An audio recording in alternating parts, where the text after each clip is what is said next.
The Break Beach Bar, in conjunction with Tell Staffing and HR, bring you Play Harder Radio,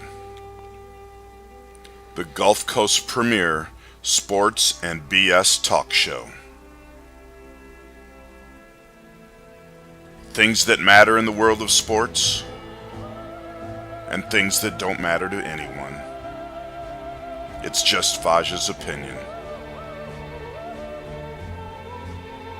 Where the F-bomb is allowed, but frowned upon.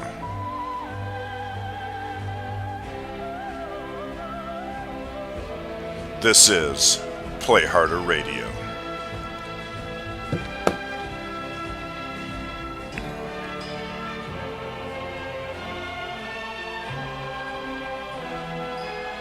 And now, your hosts, Chad Colquitt and James Grant.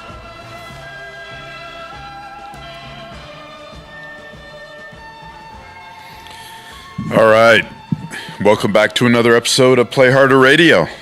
I really do got to change that intro. I talk about this every damn week and find a reason not to do it. Especially now since it's not sports and BS, it's more... Just BS. No, it's Patriot. That's well. Yeah. Patriot Play Harder Radio. Yes, you're right. It's becoming the Patriot channel. I am partial to that anyway, as you can see by my co-host. Exactly. My Second Amendment flag with the Second Amendment etched in, cut in, emblazoned. I couldn't get the iPad working, so even though my son beats me up about answering comments on my phone. Right. I'll keep an eye on it. Please help me keep an eye on it, and he's just going to have to deal with it. Well, I'll check out your iPad. I don't see the ticker. Oh, well, I couldn't have it with the flag, so here I'm gonna the ticker's coming in now. There you go. But anyway, yeah. Mike Miller's joining us again tonight with Warriors for Ranchers. Excellent. We're also going to be joined at 8, maybe earlier, in an hour, maybe earlier, by Sean George, the founder of BeardVet.com, co-founder of BeardVet.com, and co-founder of PatriotTV.live. Did I get that right, Sean? PatriotTV.live, yeah. So he's going to be on in a little bit. Can you see I have a little growth? A little, yeah. You know, I figured if I was going to have Beard Vet on, that I should have a little bit on my face or something. Oh yeah, I understand. So, just a little. I just can't grow a beard. I've never tried. I've got the little goatee, and it's kind of spotty. I could. I don't. Maybe we'll see. Maybe Sean will change my mind. Okay. Tonight, but. And let Mike know that whenever he wants to turn his camera on, I can go ahead and position that, but keep muted. So if he doesn't have his camera on. There he goes. Now he is. Yeah, he can hear you then. Oh, he's showing. Yeah, he can hear me. He's showing us you hold that. Hold that for whenever we get started. Get you started. Mike, that's perfect. A couple of notes. National and local, kind of local, state, before I talk about next week's guest and then get into Mike and have that ready when I go to next week's guest. But I suppose I just wonder if everybody with the Fauci emails being released is still all bent on wearing masks. Mike is shaking his head no. Yeah. I mean... He just threw his mask away. I've never worn one, except when I fly. I try not to get arrested or thrown off. That one's kind of you really don't have a choice on that. Yeah, that's true. Unless you want to just cause big trouble or whatever, whatever. But and I'm not going to go into a whole lot about Fauci's emails. Read them for yourself. but it's pretty self-explanatory when you get down to it. I will say gain of function. Okay. And also, they're trying to give our Governor DeSantis shit for signing the transgender sports, I'll call it the transgender sports bill, where in Florida, boys are going to play against boys and girls are going to play against girls. Where's it going? Isn't that weird? As it should be, yeah. Well, Oh my Lord! it only hurts women. You know, that's the thing. Yeah. What? Yeah. It's crazy. Yeah. All the yeah. They talk out of both sides of their mouths. Feminists should be up in arms. They should. All women should be up in arms. Give me a picture of Colonel Holsworth. Okay. Let's go. I'm going to put it up there next to you. How's that? There we go. You should probably cover me. It's right. No, it's up. It's up. It's up. You don't have to wait until it shows up on the screen. Yeah, I don't really, do I? No, There he is. There he is. Okay. Colonel Chris Caveman Holsworth is going to be our guest next week. I know Colonel Holsworth through the Marine Corps League Semper Fi 5K charity run for children. And this year, it's going to be in November 13th, where we've just started the planning for this year, which is the 37th annual. TEL Staffing and HR is the title sponsor. I'm kind of in charge of, I'm in charge of fundraising from TEL's side of things and getting it all running and set up. We had a record for them 2 years ago. We didn't do it last year, because of, I guess nobody wanted to run in masks. And then it was, despite talking out of both sides of their mouth, it could have been a super spreader event. I understand. Anyway, it benefits it benefits 6 organizations here in town that are underprivileged kids, abused kids, and intellectual and physically handicapped children. So it's a great, great charity. We're going to talk about that next week. The Boys and Girls Club of the Emerald Coast, New Horizon of Northwest Florida, Escambia Westgate School, the Miracle League of Pensacola. I'm ashamed to say I didn't know what the Miracle League was. Do you know what the Miracle League is? I do not. It's baseball for handicapped kids. Oh, is it really? Yeah. Where do they play at? Is there I imagine, there's a handicap park up on 9 Mile Road, so I'm imagining they play up there. Okay. Gulf Coast Kids House and the Lead Academy of Santa Rosa. So sounds like a lot of very worthy causes. Yeah, a lot of very great causes. And the Marine Corps League, they also sponsors Heroes Among Us on Thursday nights, which they honor those that have distinguished themselves in combat from every generation and branch of the armed forces. Last Thursday of every month, they started, I don't know if they started this month, I think. We might do the show from there on Thursday nights, that last Thursday of the month. That would be nice. I talked to you about doing that live remote. Okay, that's right? what it was. Okay. Yeah, We so just need to do some tests the end of June. Yeah, we need to do some tests. right away. So we're going to have him on. We're going to talk about his career. As you can see by his picture, there's quite a few medals on the man's chest, yeah, I'm on the surprised. colonel's chest. That's why he's kind of There's also, I'm aware of a medal that is not on there. I can't say what it is. okay. I have to ask him if he wants to reveal that. Okay, you probably shouldn't mention it at all then. Okay, I'll just shut up. Okay. He is awesome. Let me tell you, he's the man, and he is also. You're gonna love him. We're gonna have him in the studio. Oh, awesome. Yeah, we're gonna have him in the studio next week, so it's gonna be incredible. Mike Miller, are you ready, my man? You can go ahead and unmute yourself, Mike. Of course. I'm ready. How you doing, buddy? Talk to me, Mike Miller. I'm good, buddy. How about you? I'm doing good. Can you guys see me okay? Yeah, I you look cannot good. yet. I see Colonel Holsworth still, but I got a delay. There you are. Nice hat. Yeah, look at that. Nice hat. 1776 forever and free. Yep. I'm Hey, did I partial. you mention that our bearded vet coffee guy is going to be coming on? Yeah, absolutely. The guy that makes this stuff right here. Look at that. That is Range Rum coffee. That is some good stuff right there. So Sean's my buddy too, so you might have to let me give him some hell when he gets on here. You know what? You guys can cut it up however you want. All right, I'm down for that. You know what? I think when it comes to patriotism and the kind of subjects that we do with this, it's not my show; it's your show when you guys come on. So because that is Awesome. because like Warriors for Ranchers and beardvet.com and things that they support, that's really what's most important. Absolutely. I just have to say, like, I have some growth too.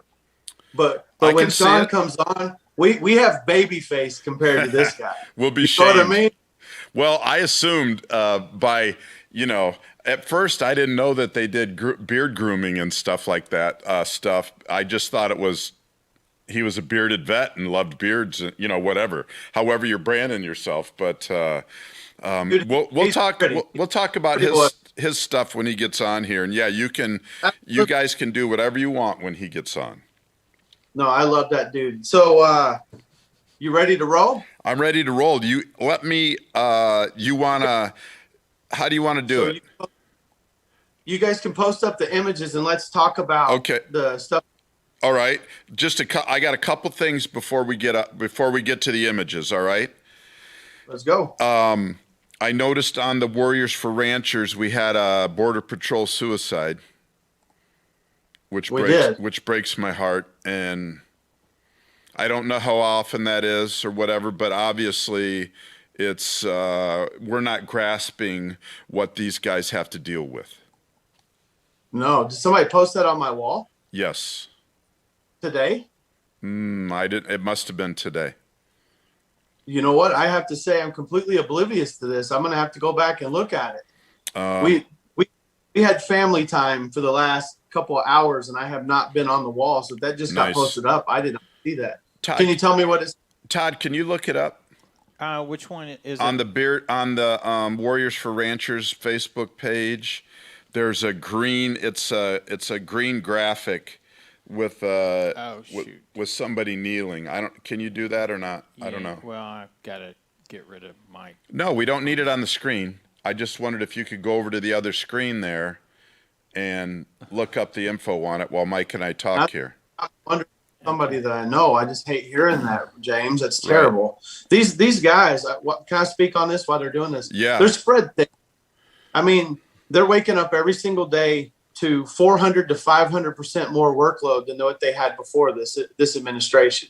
I mean, you guys have seen some of the pictures and some of the stuff we're looking at. That's every single day they're going through that. Like there's no end to the amount of people that are coming through. And these guys, they're not just detaining these folks. The folks that are getting away, they're beating up on these guys every day. It's scary stuff. Okay, so I'm on the Warriors for Ranchers site. What is it you're wanting to find on here right now? The social media part? A post Somebody on the out page about a Border Patrol agent taking his life. It's a green graphic. It's only a few down. I apologize. I didn't see that. We just went and got groceries and came home. I hope that I'm Miss-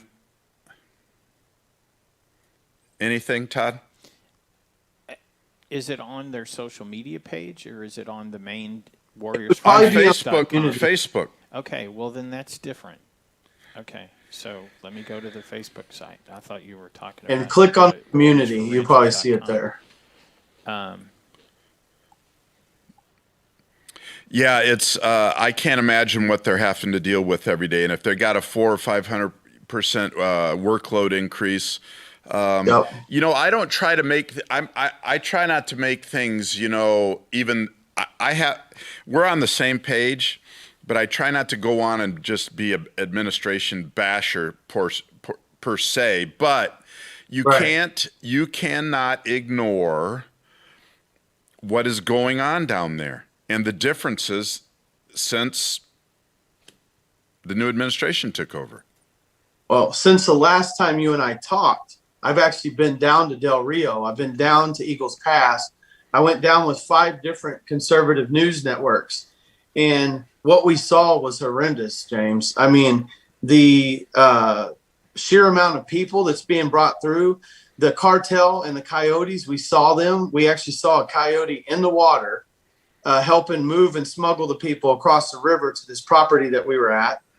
And of course, they want them to try to get across the river. Okay, nobody get hurt. You can see that they're just trying to get the people across.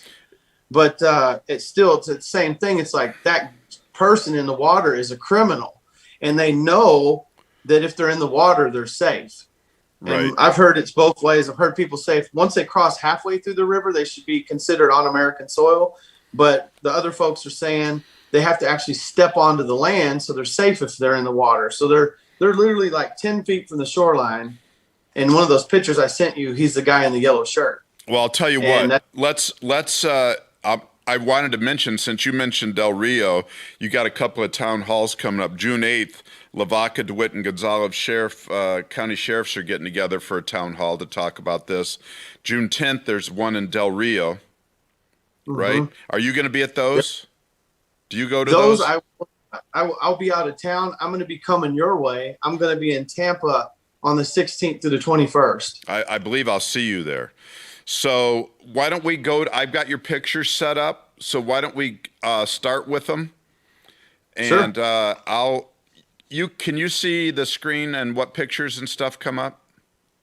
Right now, I just see my own face. I see the Play Harder Radio logo on the TV there, but that's all I see. Okay, so the first one is a picture that we're going to put up is you speaking in Brackettville. Okay. So that was the border crisis meeting. We had 400 people in that room. Wow. And so is the picture up there? Yep, it's up. So the folks in the community asked me to come and they gave me a little bit more time to talk about all the stuff that happened at my ranch. Most of the stuff we covered the first time you and I came together. And one of the takebacks was the sheer amount of love that the Texas people had for our state and for our country. They're all patriots that were in that room, and everybody wanted to make a difference. I'm calling that meeting a historical meeting. And the reason I say this, we had Goliad County Sheriff there. We had Kenny County Sheriff Coe there. We had Jason Jones from Newsmax up there. We had Bianca Garcia for Latinos for American First. We had other ranchers that had been there. We had Brent Smith, which was the county attorney, on the stage. We had a lot of amazing speakers. We had George H. Rodriguez from El Conservator Radio out of here in Texas. And we had Kelly Perry, who organized the whole thing. And a couple of other speakers that were present as well. Everybody talking about the horrific impact this has had on Texas and really trying to find solutions. So we had a person representing Ken Paxton's office, our attorney general, and he came as a representative and was just saying, you know what, we're gonna make some change. We're gonna take the bull by the horns, and we can see as a community. But one of the biggest things I recognize doing this is when you ask, how many of you have a dead body on your property? And in a room full of 400 people, 4 people raised their hands. They found a dead body on their property. That's not a common thing you see in this world. You know what I mean? Right. I've been surprised one person raised their hand, but we had 4 ranchers that have experience finding bodies on their property. This is a real problem. I say it's amazing. It's horrific. It's horrific that these people are dying this way. I mean, you get on the other side of the criminal thing. They want people. You want to talk about the humanity of things. It's a crisis. It's a humanitarian crisis. These people coming across what they're going through to get here is unreal. I got to see the other side of things. Does that make sense? Right. You have people who are coming over here for a better opportunity. I will tell you that they are telling us, we talked to a group of 80 people that crossed over, and I can't speak fluent Spanish. So one of the guys that was there, he spoke fluent Spanish, and he asked them all where they came from, and they said they were from Venezuela, all of them. And they're paying a very large price to get here, and we couldn't get them to tell us the exact price. but they're paying a lot of money, sometimes upwards to $5,000 a person. Where was this to go. at? What's that? Where was this at? This was in Valverde County in Del Rio, Texas. This was on a private property where these people had it. And come to find out that those people didn't want this happening on their property either. Their property was basically being used as a port. And the sheriff's department and the folks that were there were allowing these folks to pass through. And they had an understanding they could do that because they had another tenant that said they could. But the owner of the property said this is absolutely not the case. They only had permission to detain or arrest somebody on that property.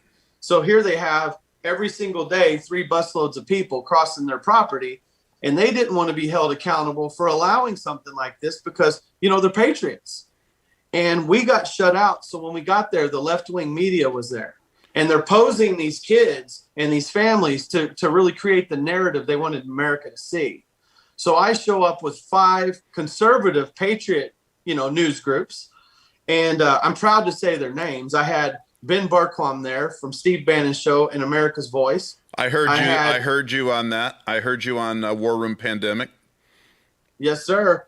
And to be on Steve Bannon's show is an absolute honor to be on a show with someone like himself. Same thing with you. It's an honor. Thank you. And I say that. I mean, you're an amazing individual, and to be on your show, it means a lot to me. You're helping me with your reach. We had the Oreo Express, another Patriot group. You had Josh and Jason there, and they're an amazing group of individuals that were there. We have Will Johnson and his movement, and he's also a co-host on America Media Periscope with John Michael Chambers. I got to work with them. And then we had Anthony Aguero with Border Network News, and Anthony's an amazing patriot as well, and he's constantly working to get the truth out to America. And he's also the individual that speaks very fluent Spanish, and it was nice having them there. And even Ben has some good Spanish and was able to at least communicate to some of these people. So when we got there, the yellow tape was across the second day we came in, and we felt that we were unwelcome. But all these other people were invited on that property. Well, the landowner called me, and she said, well, hey, I only want you guys on my property. So now I have written permission from her for all 3 of her lots. If we ever go back out there, we can do the filming, and we can make sure that her property's not getting ruined, and we can stage there just to kind of, bring the truth to America. Right. She didn't want the lies. She wanted truth. I don't know why we're perpetuating a lie down there when people are being hurt. I don't know if I got a chance to tell you this from that weekend, and I know I didn't get a chance to tell you this. So that town, while we were there, we went to the H-E-B grocery store, and H-E-B's a phenomenal organization here in Texas. They work hard to bring the goods to people, and they have a clean store. But with that being said, they had a bailout in their parking lot in Del Rio. So here you have illegal immigrants running across their parking lot. They had to lock down that store, James. And those clerks and people working in there were terrified. And that wasn't the only case. There's people with pictures of the Stripe gas station there with almost 80 people in the parking lot waiting to get bus passes out of town. Now you got people begging. You've got other organizations who are looking to help them because there's a caring side that people have, because these folks have nothing. They come over here with just themselves and an extra bag of clothes. But most people don't know that bag of clothes that they have to pay 50% interest to the cartels for those new belongings that they have. And most of the time what they're doing is they're transferring monies to the cartel. They're not here for free. They wear a wristband when they get here. And that wristband is like, if you and I went to an amusement park, we paid our fee to get there. They're doing the same thing to them, and they're treating them like that. Then when they get here, they have a price they have to pay to be free. And that's why you're finding them in stash houses and things like that. They keep them in there, and they're constantly asking them for money. It is a $20 million a day business, smuggling humans. A day. In a hole. $20 million a day. There's also a recent picture on your, speaking of the way that they're packed in, there's also a recent picture on the Warriors for Ranchers Facebook page of how they have them stacked in the back of a pickup with a cover on it. Yes, sir. They're just laid in there, like spooned in there, and it's 110 degrees in there. Somebody had a thermometer. Yep. There was a instance where there was a smaller female that was at the bottom and a bunch of heavier males, and she died of suffocation, James. And they threw her like a piece of garbage on the side of the road in one of the counties in South Texas, and they found her body that way. So, I mean, stories like that are growing. I mean, they don't always survive that. They're tucked in there so tight and they can't breathe, like you said. And the heat's coming in here in Texas. When Yeah, we it's were not at Eagle hot Pass, yet. Right? it's no joke how hot it gets. I mean, drinking 7 bottles of water a day down there, that's just survival. And these guys barely have one. Well, let's go through your pictures. I'll kind of call them up one by one. Todd, real quick, throw up the pictures on the steps. Those pictures on the steps, was that after the meeting? So that picture on the steps, that's when we went to the Capitol building. Okay. So there was originally hold on here, I got a message there. We were going to the Texas State Capitol. We wanted to get some answers. There was going to be a rally there held by another radio personality, but he canceled the rally and he ended up canceling his show the same day. And his name was Doc Green. I don't know if you're familiar with his work, but an amazing patriot and a person that spent 2 hours a day on the radio, and now he's just changing directions and doing something different. So we ended up still getting together. We went to the lieutenant governor's office. We went to the House of Representatives office. We went to so many different areas. They were in session. And we went to our state representative, and that's where we really gained some ground. We walked into Tracy King's office, who represents Uvalde County, 6 total counties, and he was able to give us some time. And I had people representing most of the counties that are affected in Texas with me. They got a chance to get their voice out there, James. That's what Warriors for Ranchers is about. Is I said from the get-go when I started this foundation that I will help be a voice for the entire United States of America. Texas is the state right now I live in, and this is the state we're fighting for. These folks got heard. He actually agreed to help pass legislation with me for crisis relief in the state of Texas, and that's one of the things I was fighting for, and he agreed to do so, handshake on that, and he's going to work hard to try to bring some crisis relief to these farmers and ranchers that need it. The very next day, I found out that he texted Governor Abbott, and him and Governor Abbott discussed the broken fences, the stolen vehicles, all the things that you and I talked about. He declared a disaster, an emergency disaster declaration for all those counties affected in South Texas.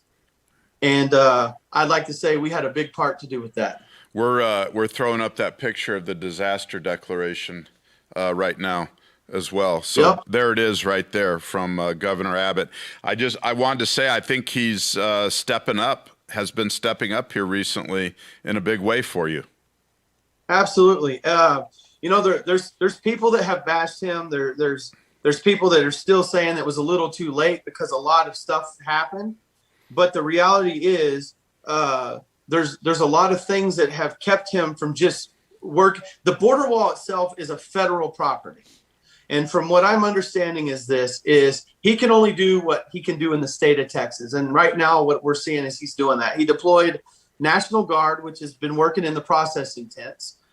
He's put another 1,000 DPS officers out on the field to help support the Border Patrol. They line up those trucks and they're trying to, for any reason possible, people leaving New Mexico, heading into the Texas areas. They have, if it's a mile over the speed limit, they have a reason to pull them over. And they're able to search their vehicles, and it's unbelievable how much they're finding, James. Drug smuggling, smuggling of people. I had a journalist with me who got to go on a ride-along, and on their ride-along, they're finding things. It's unreal, but he's stepping up the game. We need to hold that line. Well, I'm glad to hear that he is, and you're doing your part. Todd, go to the cow. And then kind of we're going to go to the cow and the fence and then go to the caravan coming across the river. And if you can start talking, the cow and the fence, that's just things that are damage that's being done. Yep. It's up there. Damage that's being done to ranchers' property.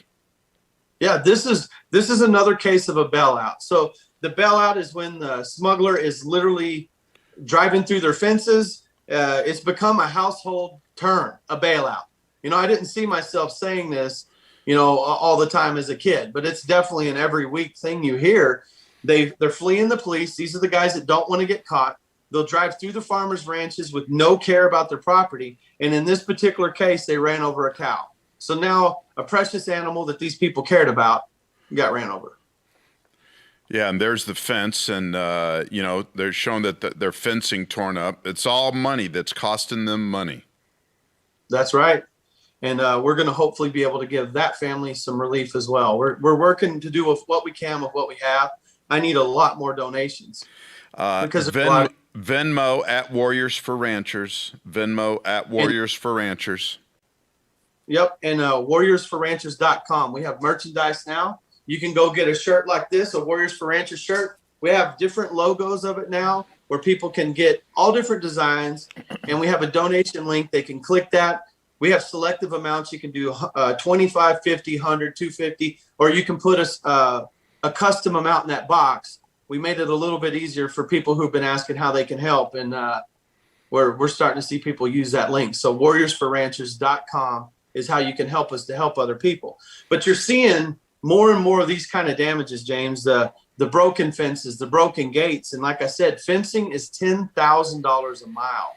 So when they run through these fences at 60 miles an hour, it can pull a quarter-mile fence off the poles and bend them.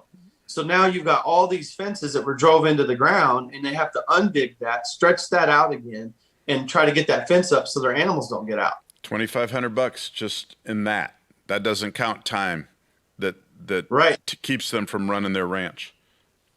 Yeah, absolutely. Call up that picture of them coming across the river, Todd. It's up. Where the river, where is this that the big caravan's coming across the river?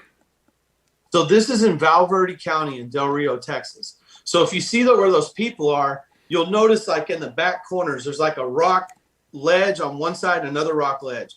On that rock ledge, literally the cartel was standing there. They're escorting these people down, and that particular section of river has a shelf on it. And then you'll see the little island in the middle. So what they know is if you pulled up Google Earth and you looked at this section, the water's shallow around those shelf areas. And then the high point of the river, it can be upwards to 8 feet deep. But right now it's low. So they're able to walk on that shelf, navigate across that little island, and they're making their way to a person's private property there. And that private property is the one I was telling you that these folks did not want this happening. 3 busloads a day of people coming across. And in that particular group of people, there was an 80-year-old lady that looked dead. I mean, she looked lifeless. Her arms were flailing as they're carrying her. They had to throw her up over the shoulder. Her airway seemed compromised. She's having a hard time breathing, but we got an update on her. Is that the one they got her the medical attention, and she's recovering well. Yeah, do the next pic.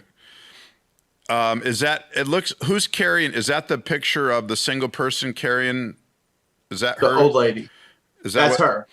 See, like her clothes are almost falling off. Yeah. And look at her skin tone. She does not look healthy at all. Is that that looks like an agent. Is that an agent carrying her, or is that one of them? That is a very big Venezuelan guy.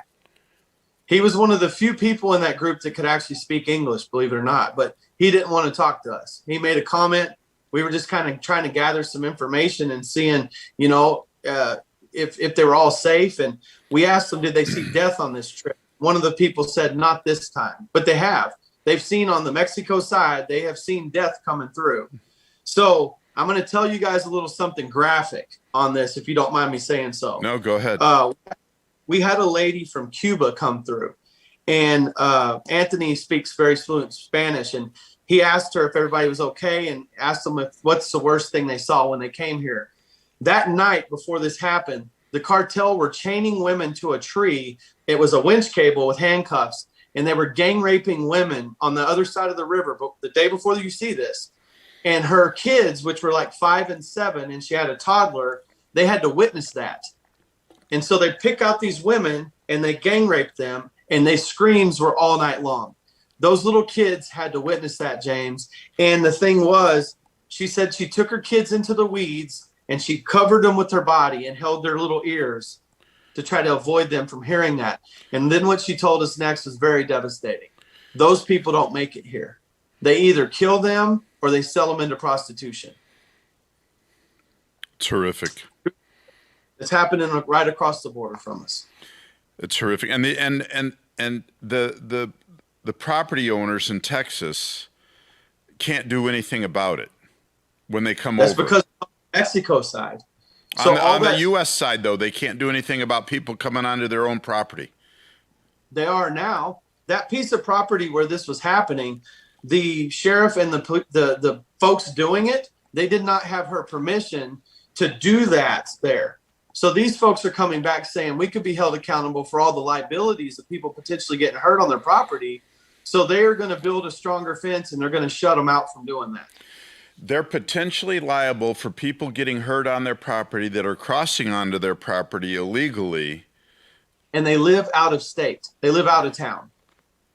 I think it's it's either out of town or out of state. I don't want to be, I'm not I don't know their exact details, but they don't live in that area. Illegal into the country, and they're liable. Yep. And so somebody mentioned they put a post on Facebook, and I'll share that with you after this meeting. But she wrote just how despicable this was to her and her family that this was taking place when they weren't there. And they have 2 lots. And on the other lot was just an astronomically large amount of clothes. And I said drugs because I was thinking birth control pills. These women know that if they're crossing with this group, that they need to take birth control if they get raped. They don't want to have a rape baby. Unbelievable. And that's just sad. Unbelievable. The next But picture, all Todd. these clothes piled up, and then you'll see birth control pills piled up with them. That's the next one. It looks like a wrecked car and a couple of guys sitting out beside it. A red car and a couple guys sitting about. That probably is a bailout. Yep. The car looks like it is totaled. Oh, a wrecked car. It's black, right? Yep. Keep rolling that. So this was a car avoiding spike strips. So I had a source send me these images, and if you keep scrolling through, you're going to see there was an individual extremely injured in the back of that car. Yeah, I wondered if that in that picture, I think that's the next one. If he was, I wondered if so. That's just another picture of the car. The next one shows him. You can see his hand in that picture, but if you go to the next one, I wondered if he was alive or not. That's the same question everybody asked me. I'm not an expert on that picture. Based on how he looks, he has his hand across his chest and his knees propped up. Yeah. And it could be either waiting for an emergency medical team there, but his eyes are closed too, and he's bleeding all over. So I really don't know there. Right. Go to the next picture, Todd. The next picture is a big group of detainees.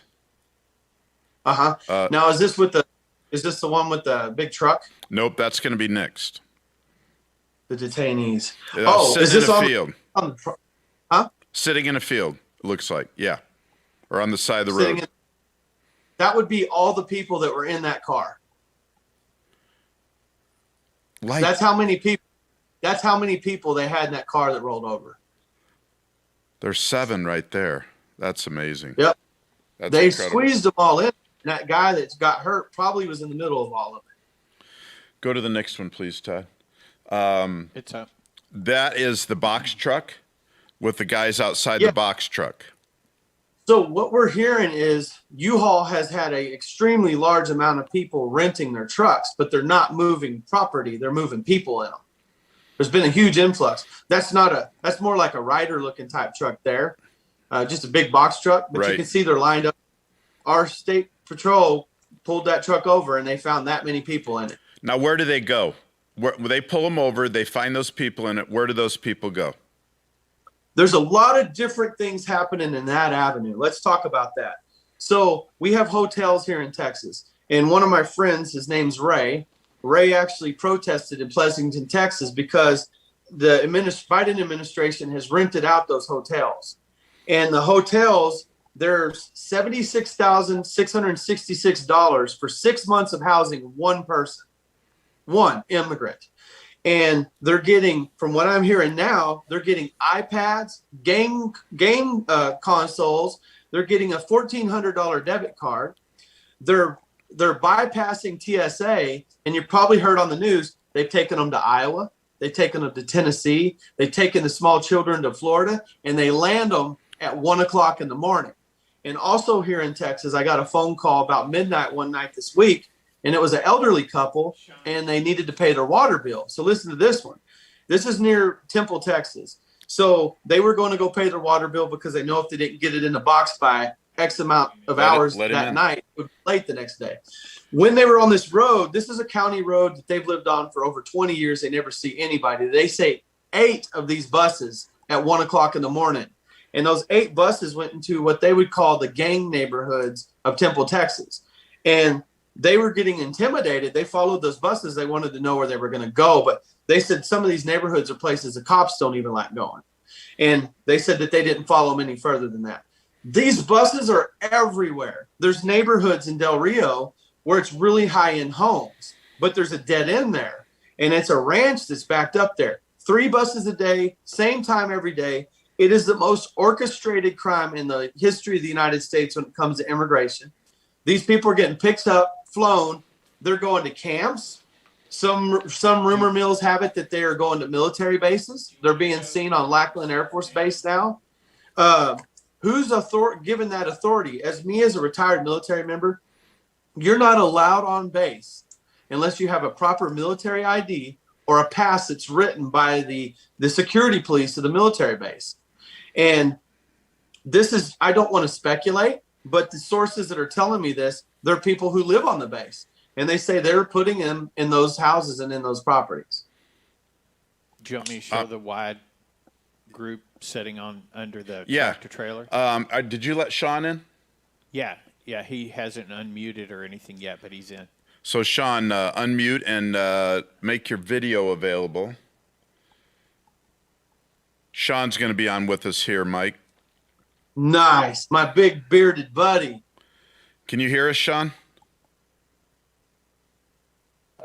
Yeah, yes, I can. Just technical difficulty here, real quick. I'll be on in 2 seconds. We got you audio wise. We got you audio, big We've man. got a picture up now, Mike. While Sean's getting that sorted, we've got a picture up right now, Mike, of that. Looks like one of those trucks they ship liquid nitrogen or whatever in. I don't know, 40, 50 people lined up against that truck. That is another smuggling technique they've used. Imagine that truck that has, probably chemicals in it that are dangerous. They'll take the top off that. They will all jump in there, and they will do anything and everything to cross into Texas. And that's just another situation. They can hide all they want, but our Border Patrol dogs are extremely smart. And I mean, for a piece of rubber or a piece of hose, those dogs will look and fight. They'll give their life fighting for this state and for this country, but they'll find those guys. So those dogs probably sniff them out. And then imagine how crazy it is being the Border Patrol agent. It's like you see the first guy come out, the second guy come out, and you're like, holy cow, look at that. They're putting their life in danger. I mean, you can imagine they seal that up with them in there, and the fumes could potentially kill them. But this is a risk. It's unbelievable. The second picture of that same group, from a different angle, all the faces are blurred. Why are they blurred? I think it's because, what is it, civil rights probably? Shit. I mean, at this point, a lot of Texans have asked, what rights do we have to them? If you and I went to the airport, James, we have to take our hats off. We have to take our belt buckle off. We have to take our shoes off. We have to go through TSA. When we go to the airport, what's the first thing they ask you for before you even go through security? ID. You have to have an ID.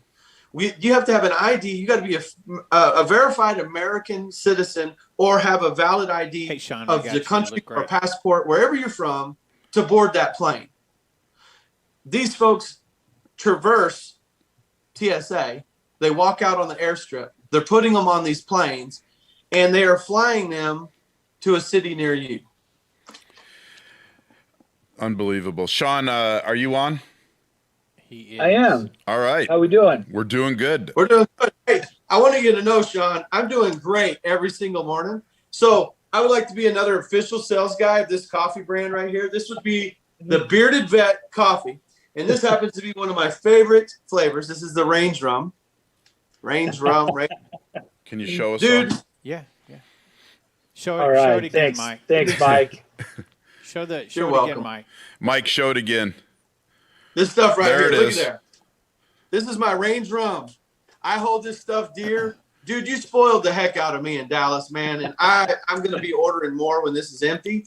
But my house smells good in the morning. This is the smell I wake up to, Bearded Vet brand coffee.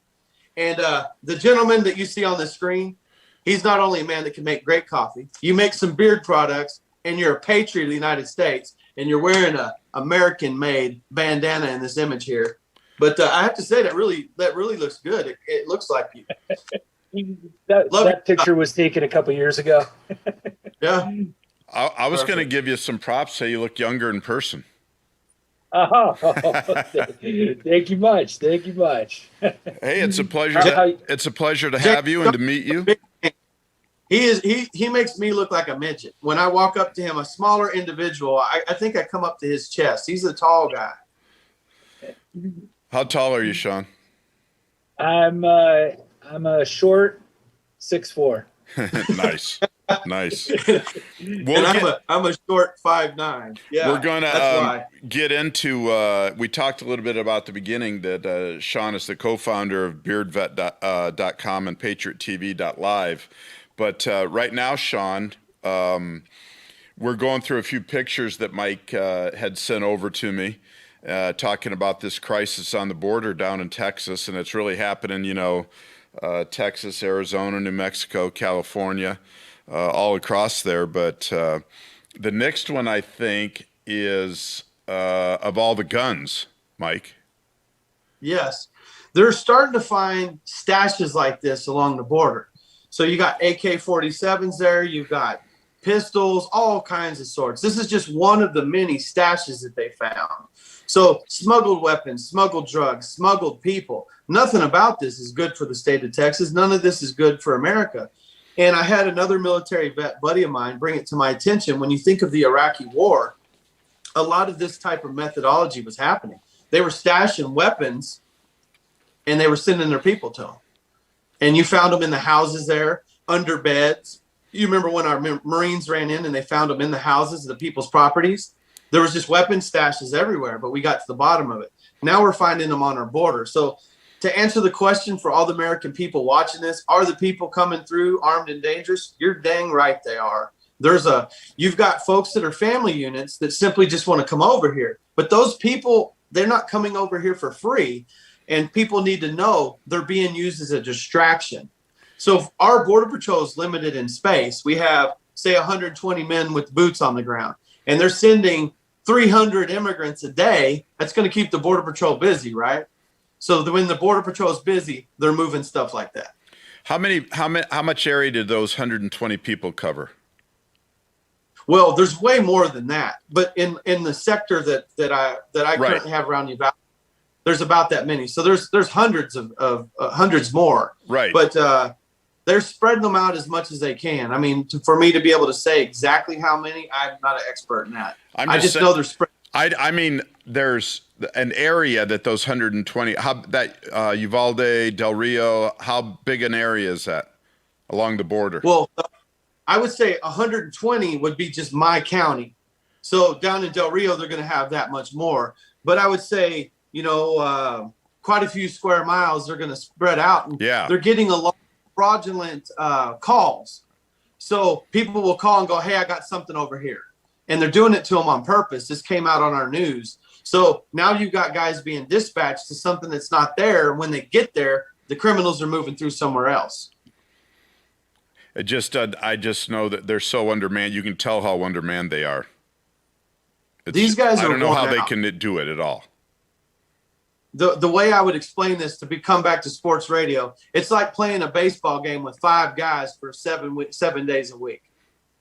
That's incredible. Speaking of sports, we got to get to this picture. The smuggler, the juvenile smuggler who crashed into a softball game. It was a little league baseball, little kids.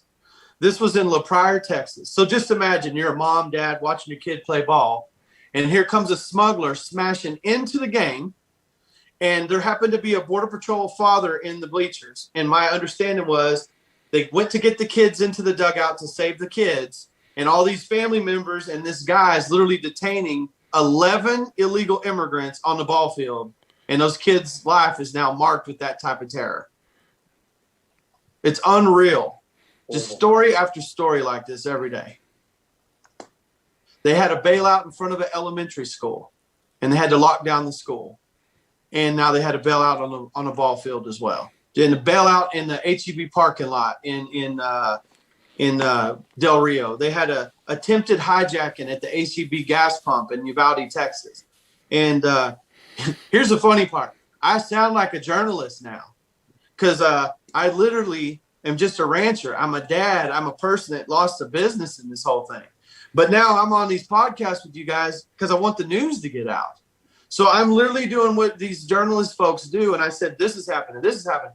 And I'm doing it because I care about Texas. I care about how important it is to get this information out. And I want you to know, James, how much it means to me all the way over there in Florida, that you care enough as a patriot to give me your platform to do this, to help people understand this is a humongous problem. And it's not just Texas. It's now America. You know what's interesting is that last night I was talking to Annie Garrett, who I think both of you know. Yep. And it's how I know you guys. And I was angry about a bunch of this stuff, and I was talking about the border and everything, and she's like, you're angry. What are you going to do? She was actually making me a little bit more angry because she wasn't seeing it my way, But she's like, what do you get? So what are you going to do? Maybe you need to rethink how you use your platform. So, right. As usual, she was right. And, so that's why I'm having you on. That's why I've got Sean on tonight, and to find out what Beard Vet is about. And, sure. I'm a super patriot. I'm not trying to pat myself on the back. I'm just saying I love the country. I can't imagine people that love the country any more than I do, the United States more than I do. I'm proud to be an American. I love the United States. And, I think part of what we've missed, as parents and as Americans, is we took a little bit for granted that kids and younger ones following us up would just love it like we do, the way we were taught to love it. Right. Yeah. I think that's very important. Well, it's hard to fight the colleges, True, but I still think we take things for granted. Yep. We have it so much better. I mean, when you hear these folks that are leaving socialistic and Marxist environments and how terrible those countries are. One of the questions we asked the folks from Venezuela when they were waiting, what did they think about socialism? They roared like lions sitting together. They did. They don't ever want to have to go back to that. And we told them, then this administration is not the one you want, because they are trying to do this to America. I have a lot of friends from Cuba, and they lived at real life communism, and they've seen their family die. I had a lady from Cuba tell me, she said, Jim, we knew which is the best grass to eat because there was no food. They knew which was the best grass to eat at times, Wow. Come on, That's terrible. You're literally having to live like an animal at that point. Unbelievable. Well, Mike, why don't you hang around a little bit and let's and talk to Sean with me if you like. I'll do that. That's fine. Anything, hey, big buddy. Anything else you want to get out, Mike? What's that? Anything else you want to get out first before we go to Sean? I just want to tell everybody on your platform that donated to Warriors for Ranchers this last time that I absolutely love them.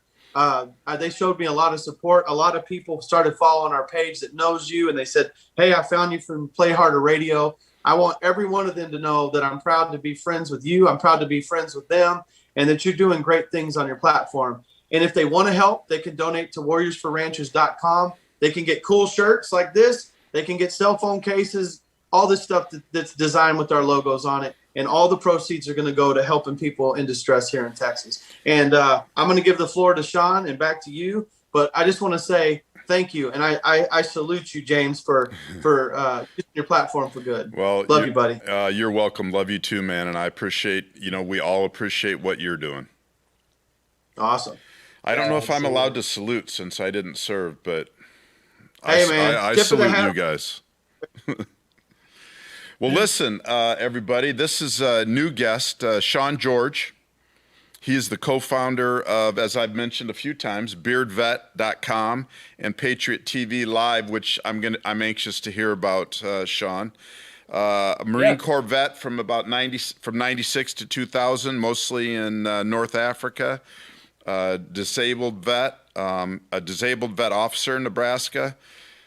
Co-founded beardvet.com in 2017, and Patriot TV is brand new. That's right. Yeah. Yeah. No, I'm honored to be here. I'm glad to be a guest on your show. It's being in this business, which I kind of refer to as the Patriot business. Love it.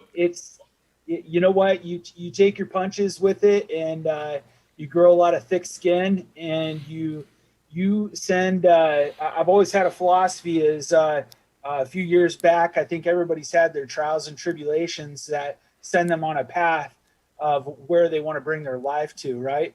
And mine, in my journey now, is a path of righteousness.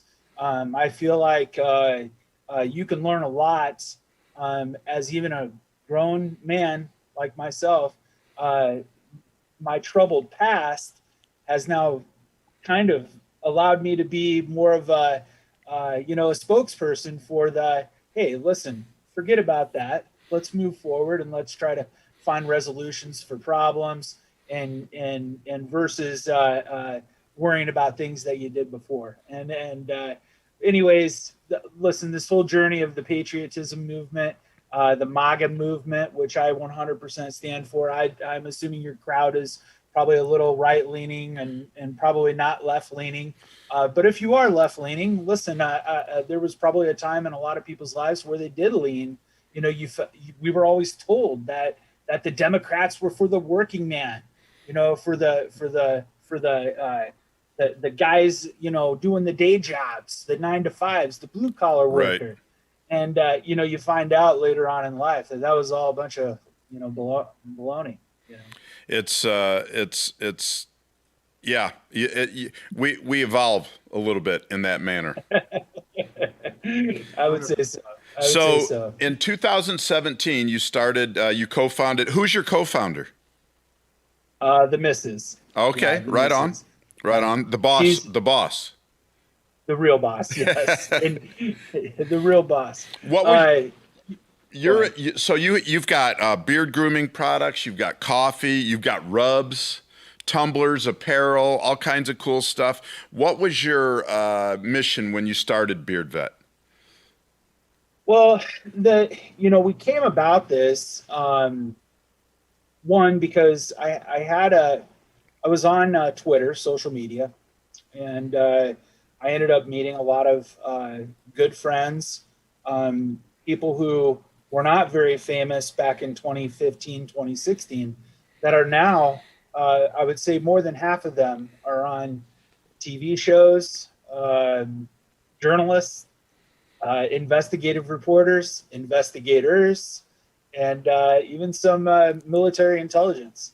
And it's brought me down a really cool path. So eventually, the missus and me, we sat down and, she's like, listen, let's just do something. We both have comfortable jobs. We own our own businesses besides this too. The more or less our daily grind is what we kind of call it. But Right. now that's a foregone conclusion. The old jobs are essentially no longer. And the full-time job is Beard Vet. But we started it because we wanted to, I was an empty nester. My kids were all grown and older.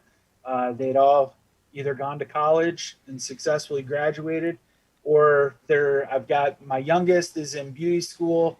My second youngest is in beauty school, and the youngest, she's still trying to decide what she wants to do. So that one might be a while. But I had to find something to do with my time. And eventually we just decided, hey, listen, I'm gonna join the DAV full time. I'm gonna get more active in our community, and just see where it goes. You have a monthly charity. Talk about that a little bit. Yeah, so every month we select basically our team, which I see some of them are in your chat.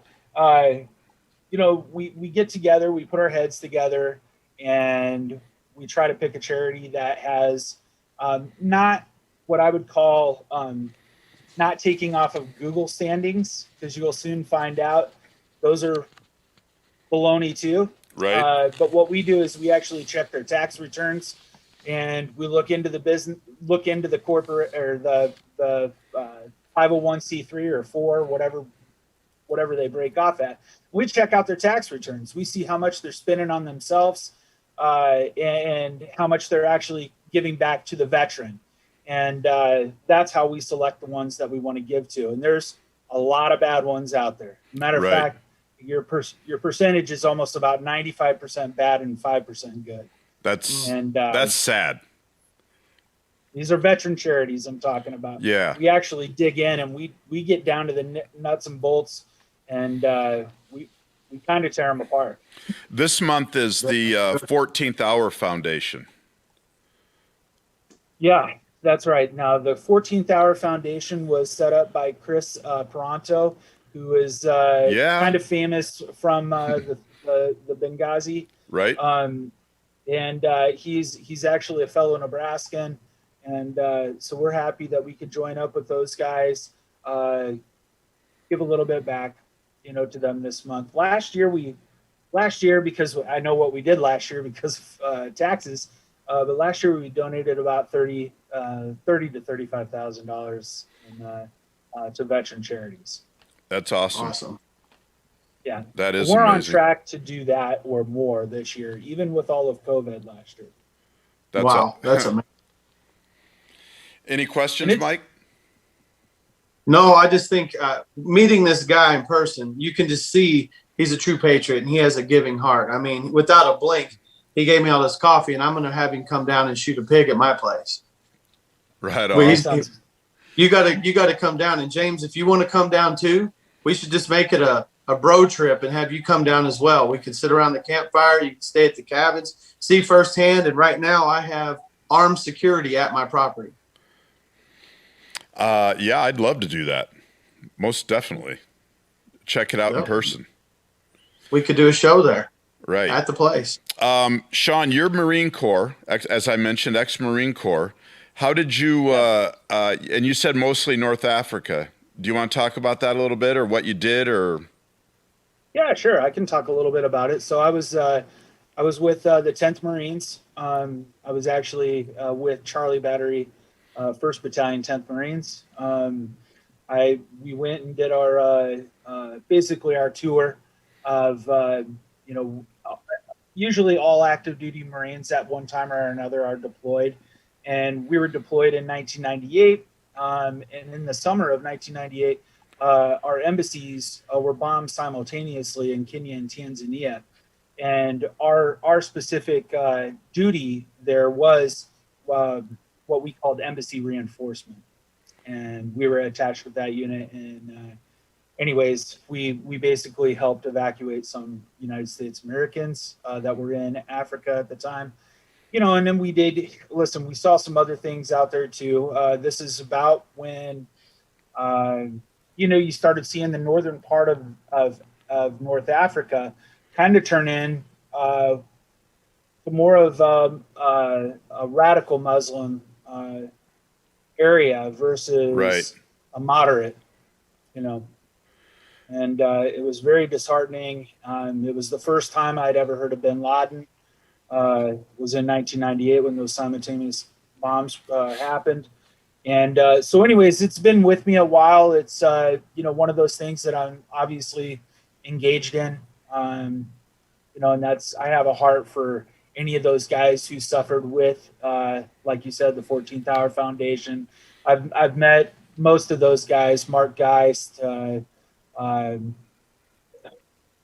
Tig, a couple of the others that have been there. I have a lot of friends who are Navy SEALs who have been a part of other missions. Listen, the military to me was wonderful. It's one of those things, though, where I was extremely happy to get out and missed it 6 months later. It was just one of those things.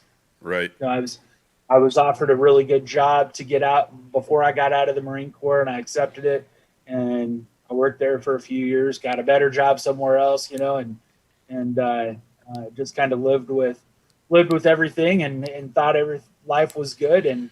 And turns out, you know, I was really not all that great of a person to be around. I got angry a lot, and had to self medicate. It seemed like, and anyways, I found a path, and the missus got that straightened out with me. And, you know, hey, it's just one of those things. Money's never been an issue with me. It was always the lifestyle. What did I want? I had a question and I just lost track of it for you. Well, I got a little long-winded there. Sorry. Do you think, yeah, I know what it was. Do you think those 4 years in the military helped prepare you for business life better, or did it make you better? Oh, absolutely. Absolutely. I mean, the whole part of the Marine Corps is listen, you can ask anybody. You go in one person and you are completely different on the way out. I was what you would basically call your neighborhood shithead, and I came out, you know, a Marine, and I was different. I walked different, talked different. Before I was athletic as a youngster, high school, I played sports. I even went to college to go play a sport. I just wasn't good at the college part. Right. You know, and I get that. And, I get that. And you know, and you know, the Marine Corps did so many wonderful things to me. I met the best people in the world. I'm still friends with 90% of them. If they're on social media, I'm friends with them. And it's hard to, you know, we even talk about the guys who aren't on social media, and we tried looking them up and finding them, and we did. And, you know, listen, some of the best guys, they've all been in our weddings. I've been in their weddings, you know. It's just a lifelong bond, a lot like how fraternities are, but it Right. is. These people all were willing to take a bullet for you, you know. That was the job. That was Mission the job. accomplishment. Yeah. Yeah. And again, that led into the whole business philosophy. Every single job that I've ever been at, it was 100% focused. And this is why a lot of people ask me, you know, or have asked about my family life. Well, the family side of things was always a mess. It was the job I was 100% focused on. You know, I like I said, I made money. It was just when I came home, I was a different animal.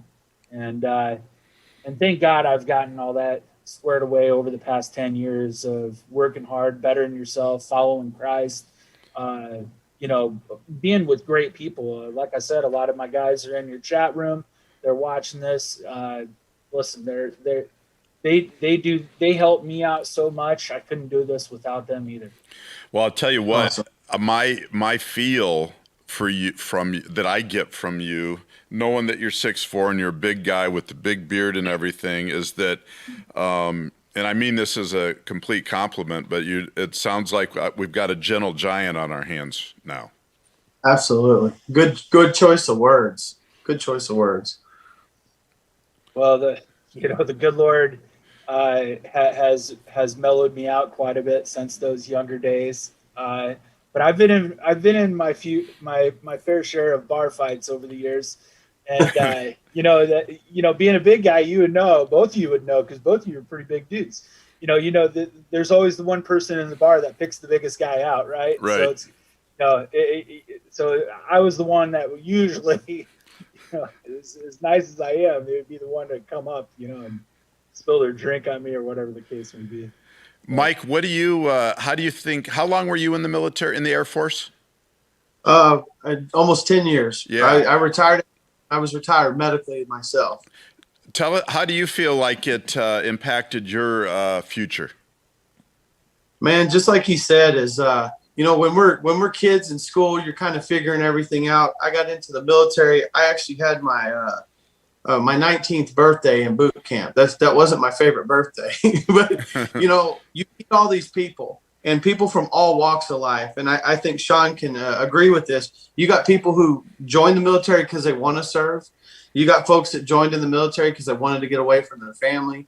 You got people back when I was in the service, we had a gentleman that he had the option to either join the military or go to jail.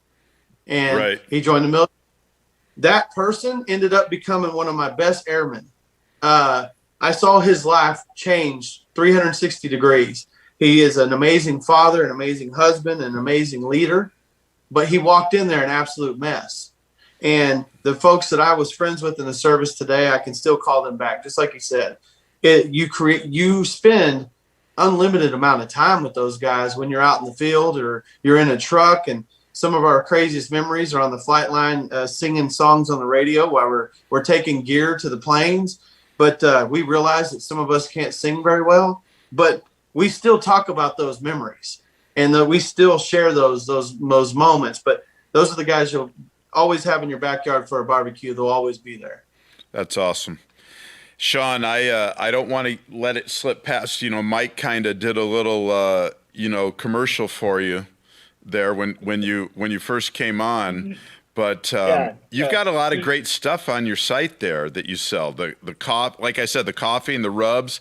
And I know what my daughter pays for 5 pounds of beans at one of the local places. It's good coffee, but your 2.5 pounds for 19 or $29, I think it is. Is it or is it 19? I can't. I think we have two bags. Of bean. 2.5 pound bags for $29.99. Yeah. Columbia, single source. That is a single source coffee bean from a family down in Columbia. So yeah, and it's great stuff. It's great stuff. How'd you come upon doing coffee? What made you do coffee? A lot of people ask us this, and I'll be flat out honest with you. This is exactly how it went down. After about 1.5 years, 2 years of doing the beard grooming business, I was approached by a man off of Twitter and said, "How do you have access to make coffee?" I was like, "Well, I'm pretty sure I could. I'm resourceful. I can figure it out." And I just got into it, and I got into it a little more. Realized here in my own backyard, we actually have some family that works for a roasting facility here. So we got together and we ended up making this whole deal work.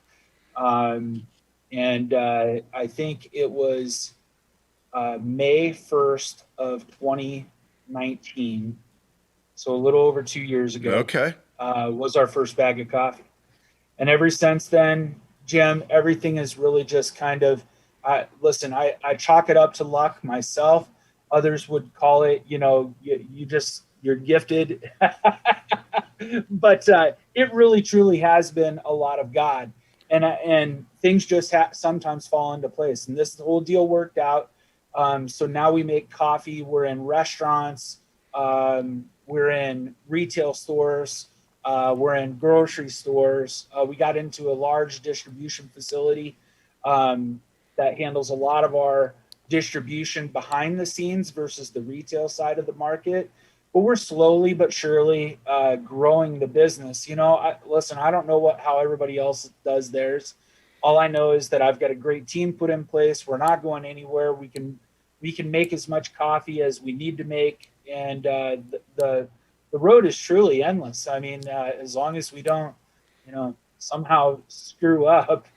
How many employees? But we have 9 employees currently right now. I also have about 7 other veterans that are working on a commission basis on sales that work with me, help me out whenever I need to. And those guys are strategically placed kind of throughout the country. They're in some great locations, some in your neck of the woods, to be honest with you. I heard earlier that you're from Florida or live in the Florida area. Yep. Pensacola. You do have a rep in where at? Pensacola. Oh, beautiful place. That's a huge military town. Oh, yeah. Yeah, one of the biggest. Yeah. And that's a beautiful area too. Kind of the Gulf Shores area there. Right. And famous vacation spot not too far from you. Where's your guy at in Florida? Jacksonville. Okay. Yep. Yeah, he's in Jacksonville. 5 hours east. Yep. And then we have we're in Savannah, Georgia. or Atlanta, Georgia-ish. We have Pennsylvania. We have Mississippi. Obviously, me here in Nebraska and Minnesota. Omaha. You want a guy? And- You want a guy? yeah. Yes, we do. We have a gentleman in Texas too. We basically got his name's Shannon. He's down in Texas. Well, you could have another one. I was thinking about this.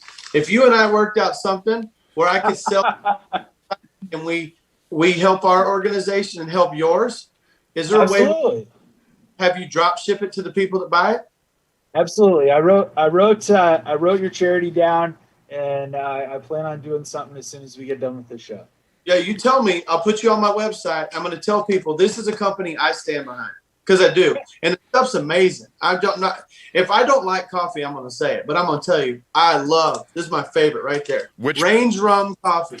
Range I'm probably rum? going to pick up that. Is it rum infused, Sean? A little bit, yeah. There's a rum flavoring in there. So What's it's your not favorite? infused. What's your favorite?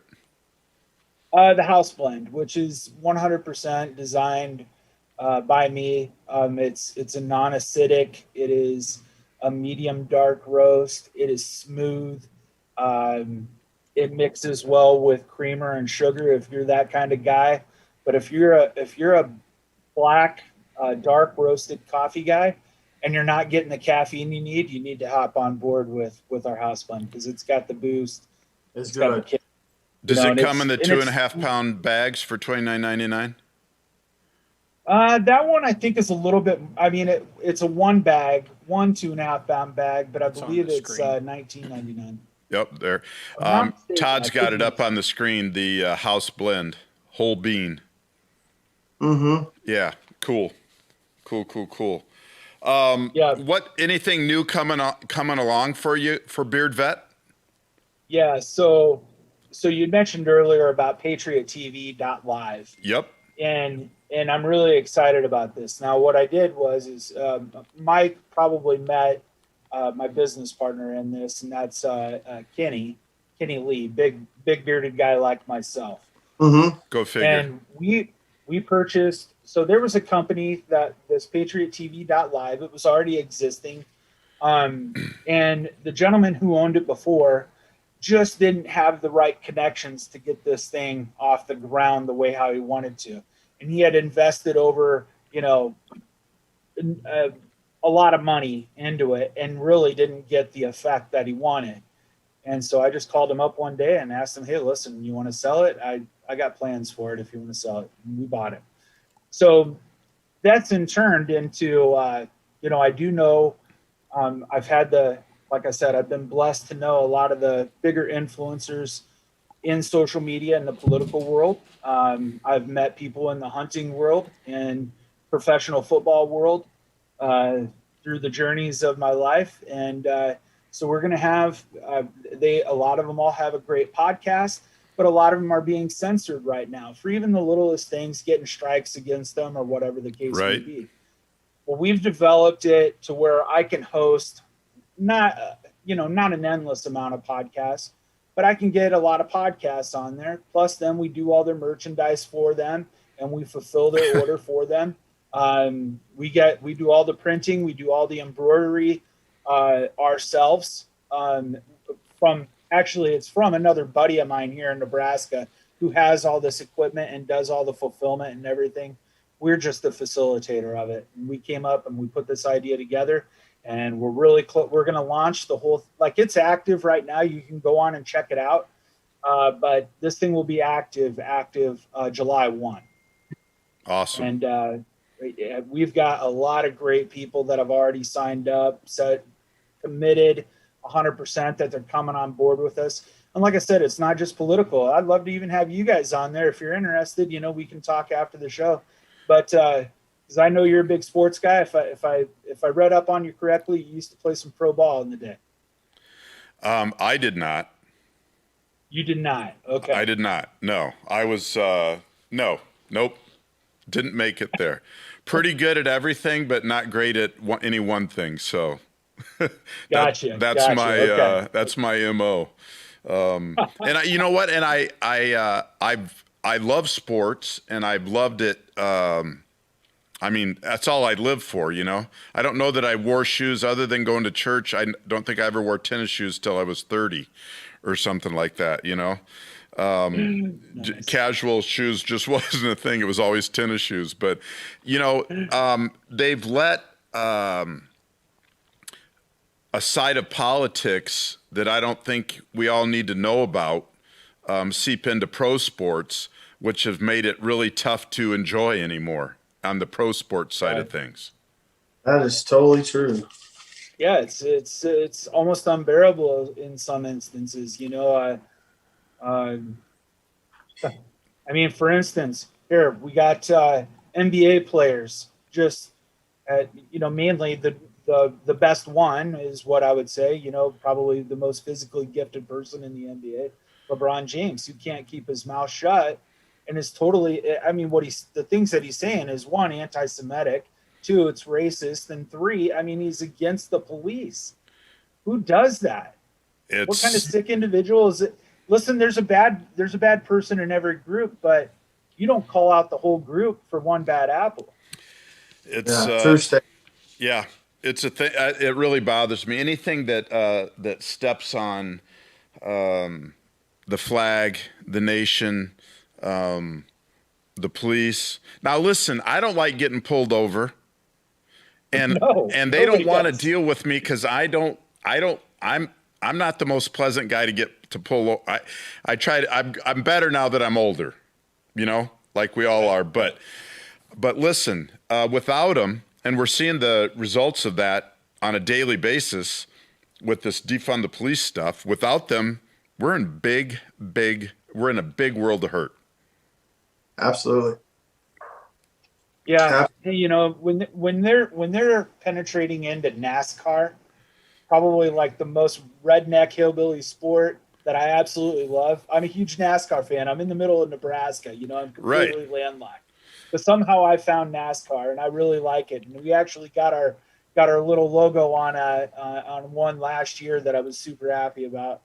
And you know, even they've become political. You know, so you're right. It's a tough gig to watch it, but I am a baseball fan.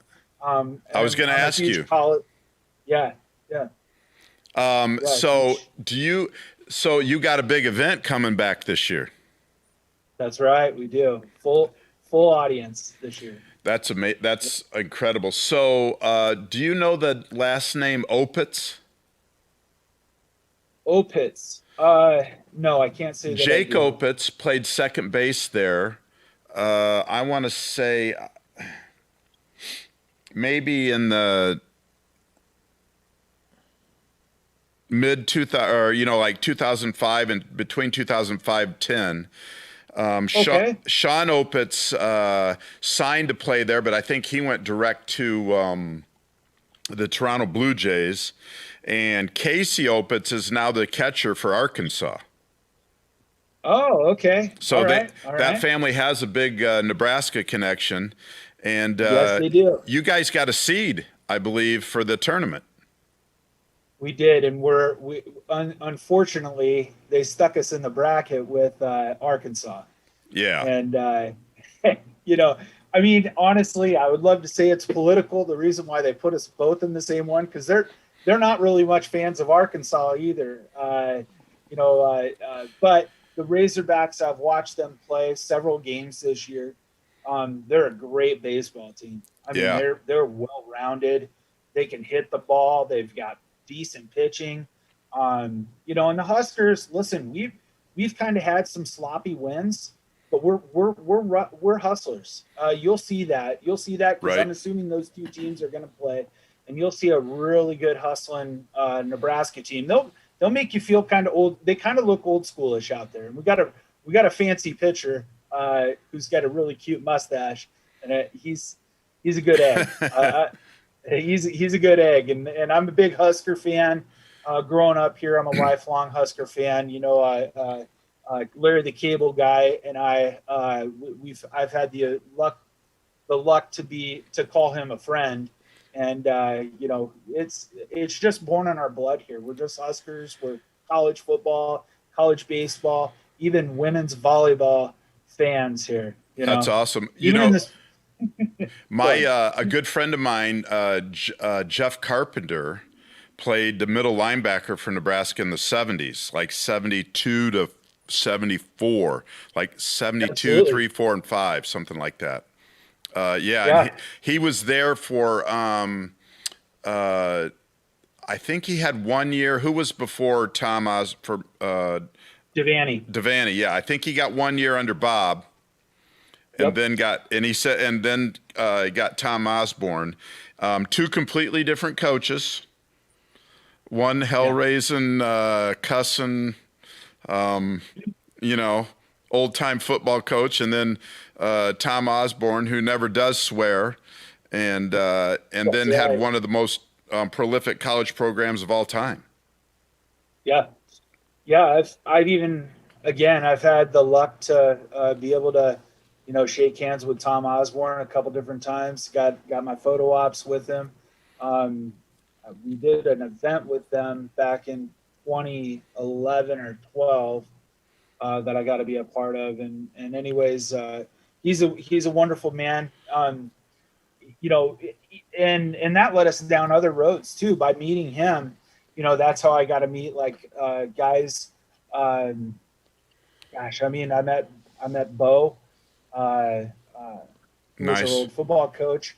Yeah, and Bo Pelini. Yep. And anyways, several other athletes over the years that I got to be able to get kind of close to somewhat. I was a season ticket holder up until a couple years ago. I didn't have time to go to the games and, giving away tickets. It just didn't make sense anymore. But all that. But college baseball, being here, I'm right next to Omaha, where I'm at. That'll be, I will definitely be at the College World Series. That's awesome. I grew up in Michigan, and so I'm a Michigan fan. So we're in the bracket in our 4-team brackets, Notre Dame. Yeah. And I'm drawing a blank on who we got.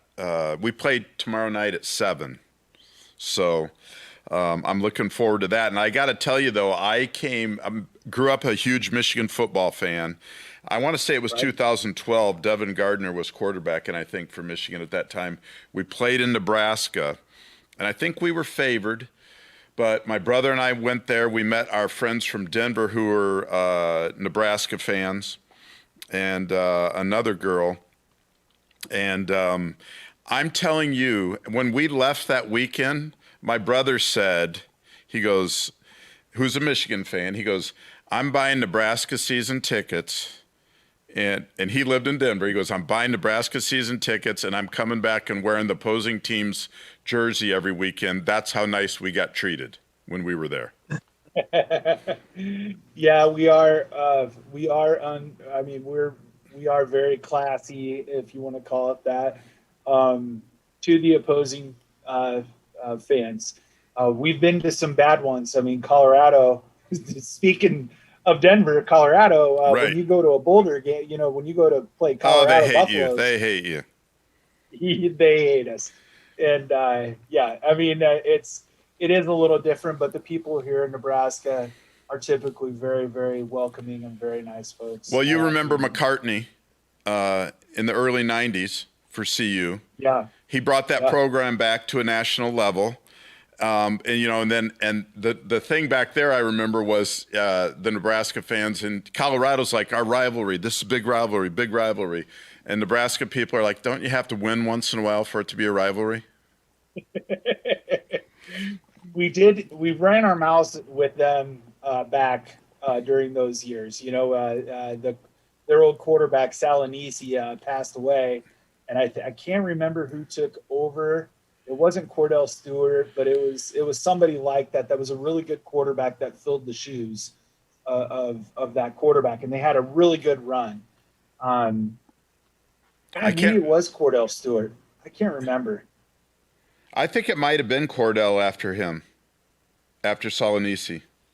I remember Eric Bieniemy was their running back. Right, and JJ Bieniemy and JJ, can't remember his name now. But that game, which was a heck of a fight. I mean, it was a fighting game, and we went on to beat them that year. And if I remember right, they beat us one year, and then we beat them the following, or something like that. But God, we had some really good games with those guys until they whooped our butts in 2001, and that was the year we should have won the whole thing. We had the Heisman Trophy winner, Crouch. I mean, nobody could stop our run game. And we got to that game, and we fumbled the ball all over the place. We had, I mean, it was just disaster. Anything that could go wrong, the refs were against us. I mean, it was one of those where we blamed everybody but ourselves. We tend to do that sometimes. The other, I'm not a Nebraska hater. I actually I want them to get back. I'd like to see them get back to national prominence. But in '97, Michigan won the national championship, but then we were number one in both polls going in to the bowl game. We win our bowl game. We got to split the national championship with Nebraska because Tom retired. And the coaches gave half of it to you guys. I will give you some of that, but I got to tell you, hey, listen, we went into Miami, we were in Miami that game. We played the Tennessee Volunteers, who had Peyton Manning, his best year in college. He had already set all these records. He had been tearing everybody up in the SEC. And we came in there and we throttled him. You did. It was a big win. Not just beat him, we throttled him. And they were the number 3 team in the country. Yeah. And if I remember right, you guys kind of struggled a little bit with was it Oregon State maybe or something? Washington State. Washington State. Ryan Leaf. Yeah. Where's D10 bar these days? You know what? I think he straightened up enough that they let him on TV, that he does a little broadcasting and stuff. But what a horrible run he had after college, man. I can almost kind of relate. That was one of the bigger bust stories of college football history. Oh yeah. It's definitely way up there.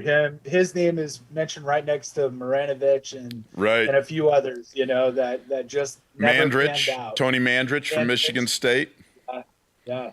Yep. Are you watching the comments? My guy Jan Stevenson. I grew up in Buchanan, Michigan, down in the southwest corner.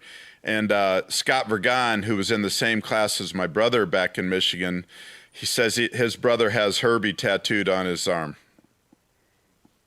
Oh, really? That's a popular tattoo here in Nebraska, I would say. I can imagine.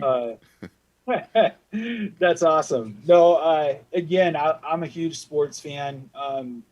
All my guys, they're all of my buddies. They're not even sports fans, or very little sports fans. Right. But for the most part, I live and breathe it. Outside of work, I'm nothing but a sports guy. I've got a nephew right now who's still young, and he's into baseball right now, and I'm actually missing his game tonight. But I'll be with him this weekend, and it's just so cool. That's probably one of the biggest things I miss. With my kids growing up, I had 2 boys, 2 older boys and 2 younger girls, and my 2 boys played sports their entire way. As a matter of fact, one played college football. The other one attempted college football, but he was, unfortunately, he was a lot like me when he went to college. He found ladies, not the football field, but ladies and beer. Yeah, that's right. He did. But I love them all to death. But I do miss that about that, growing up with the kids, going to their football games on Friday nights and going t-ball, baseball, traveling, all that stuff. The girls even played a little bit of softball in the day, but they ended up all becoming cheerleaders, and then it's not so fun to go watch. Right. They were good cheerleaders, though. They were good. Well, listen, I appreciate you taking some time to come on. It's been a pleasure. Yeah. Hey, thanks for having me, Mike. Thank you again for letting Jim know about us, and happy to be on. And Annie, tell her thank you again. She's a wonderful person. I I got to will. spend a lot of time with her and really get to know her a few days down in Dallas. And same with Mike. I got to meet him as well, and we got to share some bro hugs and kick back a couple. Will you be So- in Tampa? So I will be close to Tampa on the 4th of July. I will be in Sarasota, Florida. There's a new website that's launching called find.com, and we got invited to go do that. Nice. But in a couple weeks, in 2 weeks, no kidding, 2 weeks, I get to play golf with John Daly. Unbelievable. You're going to have to come back and tell me about that. Yeah, I actually got to do this a couple years ago with him.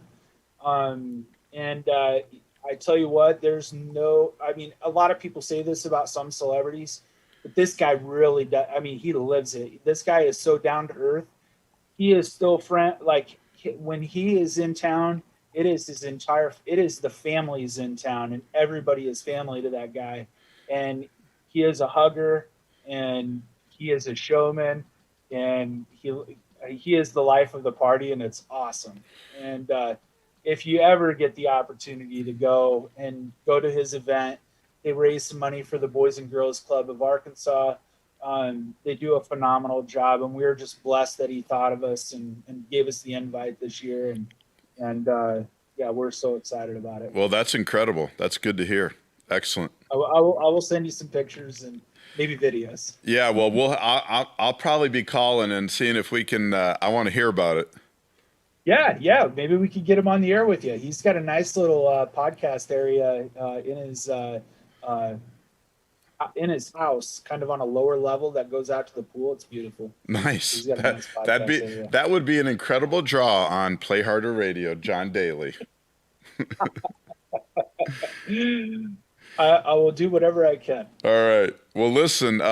Thank you, Sean. Mike, you're muted if you want to add anything. Thank you, Mike, for coming All right. on. There you go. Hey, thank you guys. A great interview with Sean.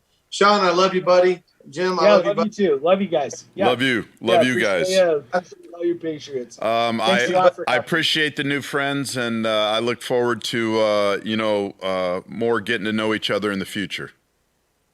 Absolutely. I kept my word. You guys want to come to my place and go hunting, you let me know. Absolutely. Sounds good, my man. We'll figure it out. Will do. Sounds good. All I'm going to right, go make guys. some coffee now. All right. Right on. Thanks, guys. We'll Have see a you good guys. night. We'll talk to you soon. All right. Take care. All right. All right, Todd. Thank you, Mike. Hey, thank you.